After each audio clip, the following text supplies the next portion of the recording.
اگر آپ مجھے اپنے ساتھ لے چلیں تو ممکن ہے کہ آپ کے ملک میں رہ کر میں بھی آپ جیسا انسان بن جاؤں، اور وہ 4 آدمی جن کا میں نے ذکر کیا ہے اگر میری طرح اس جہاز پر ہوتے تو مجھے یقین ہے کہ آپ کی باتیں انہیں بھی متاثر کرتی۔ اگر آپ اجازت دیں تو میں اپنے ساتھیوں سے مل لوں۔ اگلے دن یہ جہاز ایک ٹاپو کے کنارے لنگر انداز ہوا۔ زبیر گنگو کو ساتھ لے کر دلیپ سنگھ کے جہاز پر چلا گیا۔ گنگو نے اپنے ساتھیوں کے سامنے سندھی زبان میں ایک مختصر تقریر کی۔ رہائی کا مزدہ سن کر قیدیوں کے چہرے خوشی سے چمک اٹھے، لیکن جب گنگو نے یہ بتایا کہ وہ لوٹ مار سے توبہ کرنے کے بعد ہمیشہ کے لیے ان کا ساتھ چھوڑ چکا ہے تو بعضوں کی خوشی غم میں تبدیل ہو گئی۔ گنگو نے یکے بعد دیگرے سب سے قسمیں لیں، لیکن 3 آدمی جس سے ایک وہ بھی تھا جس کے آدھے سر اور داڑھی اور مونچھوں پر دلیپ سنگھ کے ساتھی اپنے استروں کی دھار کی آزمائش کر چکے تھے، مزبسب سے ہو کر ایک دوسرے کی طرف دیکھ رہے تھے۔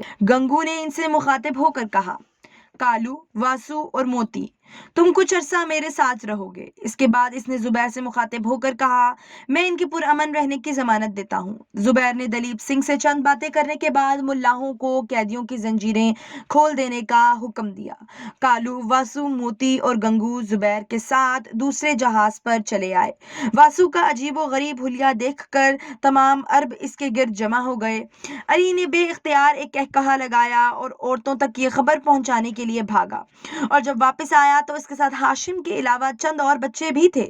تمام لوگ حیران ہو کر اسے دیکھنے لگے۔ ہاشم نے آگے بڑھ کر معصومانہ انداز میں پوچھا، تمہارے چہرے کے بائیں طرف بال نہیں اگتے؟ تمام عرب ہنس پڑے۔ علی کا قہقہہ سب سے بلند تھا۔ گنگو نے ہنستے ہوئے ہاشم کو گود میں اٹھا لیا۔ شام کے وقت خالد نے زبیر سے کہا، ناہید کا خیال ہے کہ گنگو کو ابا جان کے جہاز کا ضرور علم ہوگا۔ وہ بذات خود گنگو سے چند سوالات پوچھنے پر اصرار کر رہی ہے۔ زبیر نے جواب دیا، میرے خیال میں ہمیں گنگو کی باتوں پر اعتبار کرنا چاہیے۔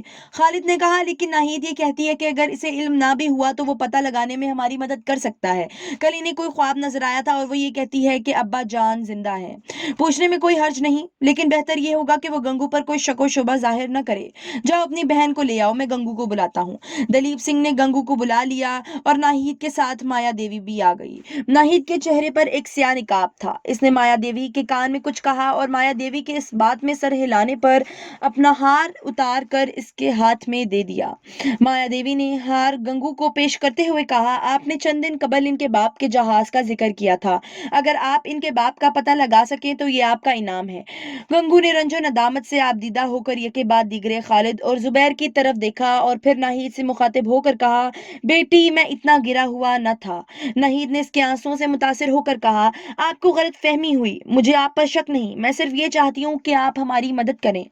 اس کے لیے مجھے ہار دینے کی ضرورت نہ تھی۔ میں زبیر کے احسان کا بدلہ نہیں اتار سکتا۔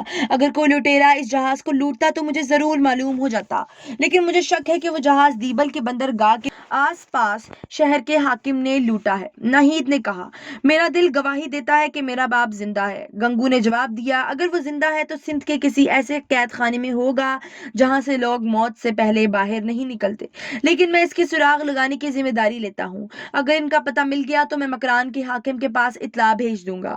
یہ کہہ کر وہ زبیر سے مخاطب ہوا، آپ مجھے دیبل کے آس پاس اتار دیں اور جے رام اگر میری مدد کرے تو میں بہت جلد ان کا پتہ لگا سکوں گا۔ مایا دیوی نے کہا، میں اپنے بھائی کی طرف سے تمہاری مدد کا وعدہ کرتی ہوں۔ دیبل کا حاکم ان کا دوست ہے اور وہ ان سے کوئی بات نہیں چھپائے گا۔ گنگو نے کہا، حاکم کسی کے دوست نہیں ہوتے اور دیبل کے حاکم کو تو میں اچھی طرح جانتا ہوں۔ یہ کہہ کر وہ زبیر سے مخاطب ہوا، آپ دیبل کے بندرگاہ پر ٹھہرنے کا ارادہ رکھتے ہیں؟ زبیر نے جواب دیا، میرا تو ارادہ نہ تھا، لیکن جے رام کے مجبور کرنے میں 1-2 دن ٹھہرنے کا ارادہ کر چکا ہوں۔ گنگو نے کچھ سوچ کر جواب دیا، مجھے معلوم نہیں کہ سندھ کے راجا اور دیبل کے حاکم پر جے رام کا کتنا اثر ہے، ورنہ میں آپ کو سندھ کے ساحل پر اترنے کا مشورہ نہ دیتا۔ زبیر نے جواب دیا، ہمارے ساتھ سندھ والوں کے تعلقات اس قدر برے نہیں۔ پچھلے دنوں ابو الحسن کے متعلق پوچھنے کے لیے والی مکران وہاں گیا تھا۔